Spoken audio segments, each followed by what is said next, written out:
Dalam perjalanan hidup kita seringkali mendengar kisah orang-orang yang memulai dari nol, dari keterbatasan, dari kondisi yang hampir tidak memungkinkan. Tapi justru di sanalah letak pelajaran paling berharga, bahwa keberhasilan bukan tentang dari mana kita memulai, tapi tentang bagaimana kita terus melangkah, meskipun jalannya berat. Mari kita pelajari beberapa prinsip penting dari perjalanan seseorang yang berhasil keluar dari jeratan kemiskinan. Bukan karena keberuntungan, tapi karena sikap dan keputusan yang konsisten ia ambil di tengah tekanan hidup. Halo semua, kembali lagi di channel Ruang Pemikir. Tempat buat kamu yang suka mikir dan terus berkembang.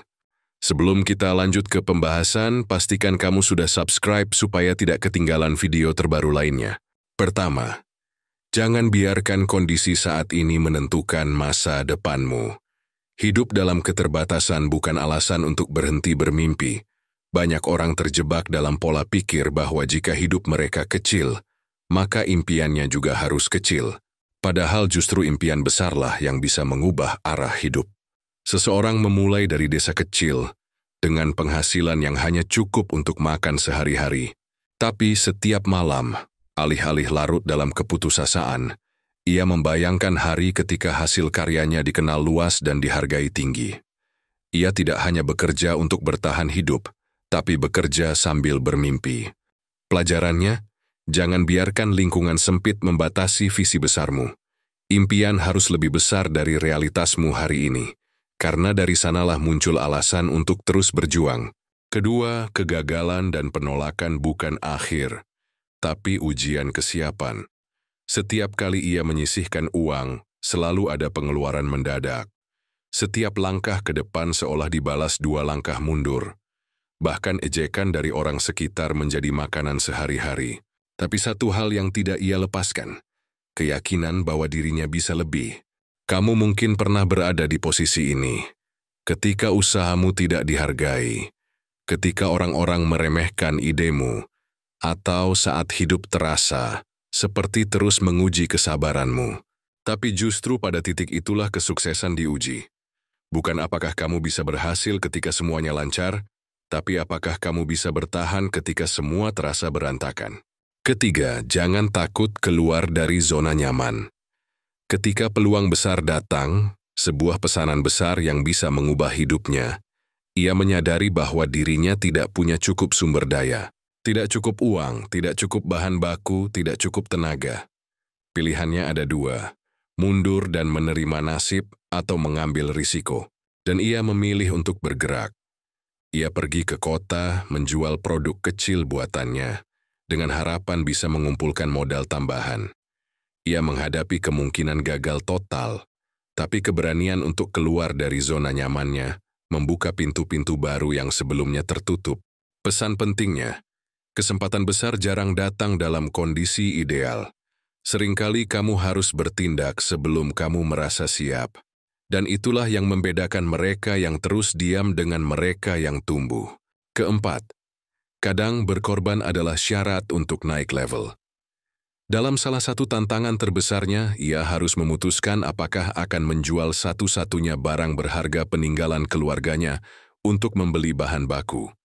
Keputusan itu berat. Bukan soal nilai uangnya, tapi nilai emosionalnya. Tapi disinilah prinsip penting lainnya muncul. Jika kamu benar-benar ingin naik ke level berikutnya, akan selalu ada harga yang harus dibayar. Waktu, energi, ego, atau bahkan sesuatu yang sangat berarti, semua itu bisa menjadi tiket masuk menuju pertumbuhan yang lebih besar. Kelima, kamu tidak harus melakukan semuanya sendiri. Semakin dekat dengan tenggat waktu, ia mulai kelelahan, tubuhnya melemah, pikirannya kabur, dan emosinya menumpuk. Ia mencoba menyelesaikan semuanya sendiri tanpa bantuan, karena merasa harus membuktikan dirinya. Tapi tubuh dan hatinya berkata lain. Akhirnya ia belajar untuk meminta bantuan. Tetangga-tetangganya ikut membantu menyelesaikan pesanan, dan dari situlah muncul kesadaran bahwa kolaborasi bukan kelemahan, melainkan kekuatan. Ingat baik-baik, kemandirian itu penting, tapi kerendahan hati untuk menerima bantuan adalah bagian dari kedewasaan. Kamu tidak harus jadi pahlawan super untuk bisa sukses. Terkadang, membuka diri adalah langkah cerdas untuk bertahan. 6. Sukses.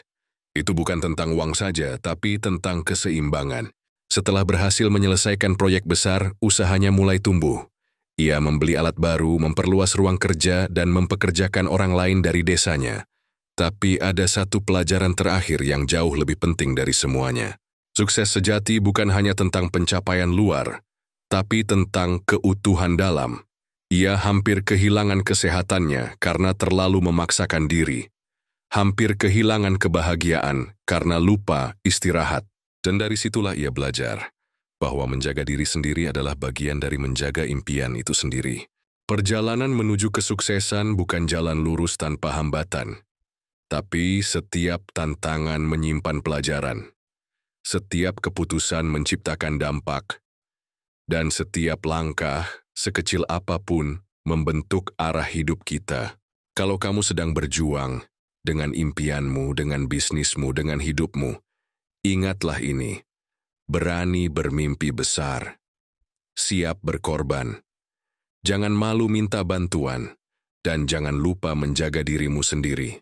Karena sukses yang sejati bukan hanya tentang sampai di puncak, tapi tentang siapa kamu menjadi dalam perjalanan ke sana. Semoga video ini bisa jadi ruang refleksi kecil buat kamu, dan juga buat saya. Terima kasih sudah menonton, sampai jumpa di video berikutnya. Dan seperti biasa, stay mindful, stay growing.